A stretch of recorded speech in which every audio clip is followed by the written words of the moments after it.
Hello my dear friends. അപ്പോൾ നമ്മൾ റംസാൻ മാസമായിട്ട് ഇന്ന് രാത്രി ഡിന്നറിന് നമ്മൾ വീട്ടിൽ ചോറ് വെച്ചു. സാധാരണ ഞങ്ങൾ ചോറ് വയ്ക്കാറില്ല. നോയമ്പ് തുറന്നു കഴിയുമ്പോൾ എന്തെങ്കിലും സ്നാക്സ് കഴിക്കും, പിന്നെ എന്തെങ്കിലും ചിലപ്പോൾ പത്തിരിയോ ചിക്കനോ അല്ലെങ്കിൽ വല്ല അപ്പോ മുട്ടക്കറിയോ നന്നായി കഴിക്കും. ഇന്ന് ഞങ്ങൾ ചോറ് വെച്ചു.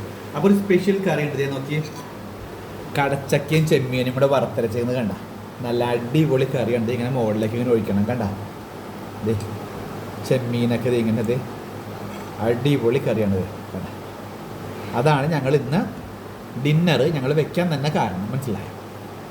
നല്ല അടിപൊളി കറിയാണ് ഉണ്ടാവും. ഇതേ പിന്നെ ബീൻസ് തോരൻ,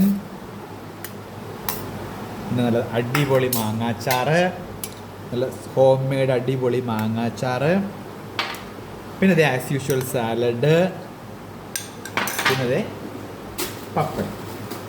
ഓക്കെ, അപ്പോൾ ഈ സ്പെഷ്യൽ കടച്ചക്കയും ചെമ്മീനും കൂടെ വറുത്തരച്ച് വെച്ച കറിയുള്ളത് കൊണ്ടാണ് ഞാൻ ഈ വീഡിയോ ഇട്ടത്. അപ്പോൾ വീണ്ടും ഒരു വീഡിയോ ആയിട്ട് കാണാം. അതുവരേക്കും bye bye bye bye bye.